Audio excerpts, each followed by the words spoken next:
8 વાગ્યાથી મહેતા વિશ્રામ આર્ટ ગેલેરીમાં સનત ગામિતના પેઇન્ટિંગનું પ્રદર્શન યોજાયું છે. ચિત્ર પ્રદર્શન રવિવાર સુધી વેચાણ અને જોવા માટે વનિતા વિશ્રામ ખાતે ખુલ્લું રહેશે. ચિત્રકાર સનત ગામિતના 34થી વધુ ચિત્રોનું પ્રદર્શન આ ગેલેરીમાં રાખવામાં આવ્યું છે. યુવા ચિત્રકામનું આ પ્રથમ એક્ઝિબિશન છે, જેમાં મોટી સંખ્યામાં લોકો જોવા માટે આવ્યા હતા. યુવા ચિત્રકારની કલાકારથી લોકો પ્રભાવિત હતા. મારું નામ સનત ગામિત છે. હું રહેવાસી સુરતનો છું.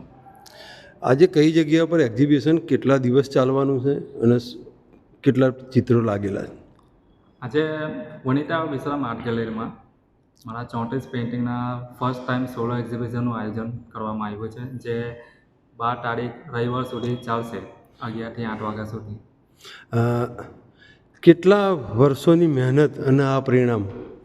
મેં 2015-16થી પ્રેક્ટિસ સ્ટાર્ટ કરેલી, જે 5 વર્ષ સુધી મેં પ્રેક્ટિસમાં પસાર કર્યા. ત્યાર પછી મને બીજા 5 વર્ષ કલેક્શન બિલ્ડ કરવામાં ટાઈમ આટલો લાગી ગયો.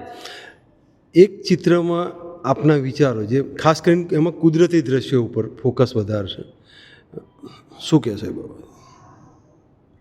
કુદરતી એક નેચર ઇન્સાન માટે એક એવું મહત્ત્વનું, આપણા માટે નેચર બહુ ઇમ્પોર્ટન્ટ છે. અહેસાસ કરાવે છે નેચર કે ઇન્સાન માટે કેટલું મહત્ત્વનું છે. આપણે એક આર્ટિફિશિયલ શહેરોમાં રહીએ છીએ, જ્યાં ફ્રસ્ટ્રેશન ઝીલવું પડે, મેન્ટાલિટી થકાન, તેનાથી આપણે એક મનમાં એવું વિચારીએ કે આપણે કશે એમ નેચર કે એવું જે મનને એમ સુકૂન મળે, કે જેથી આપણને એક નેચર અહેસાસ કરાવે છે કે ઇન્સાન માટે નેચર કેટલું મહત્ત્વનું છે. હવે શાંતિની વાત નીકળી જ છે, તો બીજા ચિત્રમાં ગૌતમ બુદ્ધ.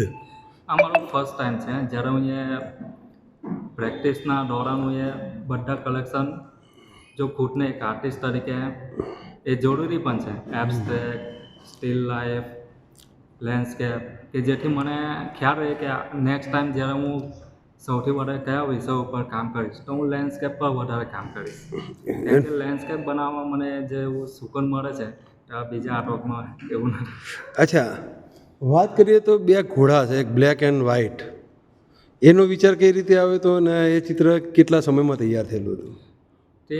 તે ચિત્ર મને 1 મહિનો લાગ્યો હતો. તેમાં સ્ટ્રક્ચર અને મેટાલિકને આ હું પ્રેક્ટિસના દોરાન માટે એક ઇન્સ્પાયર થઈને આર્ટિસ્ટ એ બનાવવામાં આવ્યું હતું, કે જેથી મને સ્ટ્રક્ચર અને સૌથી વધુ તકલીફ વિચારોની અને સમય લાગેલું પેઇન્ટિંગ કયું? સૌથી વધુ તકલીફ તો મને નેચરમાં જ. નેચરમાં હું બન્યા પછી હું નોટ કરતો કે મને સૌથી વધુ અઘરી વસ્તુ શામાં લાગ્યું, કયા તત્વમાં લાગ્યું. તો એવું પાણી છે, પછી નાની નાની આ ઝરણા. એક આંબાનું ચિત્ર છે, એમાં મોટો એક આંબો છે, એમાં મોર, પાંદડા, આ બધું જ અલગ દેખાઈ રહ્યું છે. એમાં કયા પ્રકારના કલર અને કઈ રીતની વિશેષતા હતી? એકચ્યુઅલી આ ટોટલી એક કોમ્પોઝિશન, જે મારે એક પેઇન્ટિંગ દ્વારા, એક આકર્ષિક દ્વારા બનાવવાનું. તો આમાંથી હું જે નીચેના ફ્લાવર્સ અને રંગીન કલરફુલ, તે વધુ આકર્ષિત દેખાય, તે એક ખાલી રચના છે. ઓકે.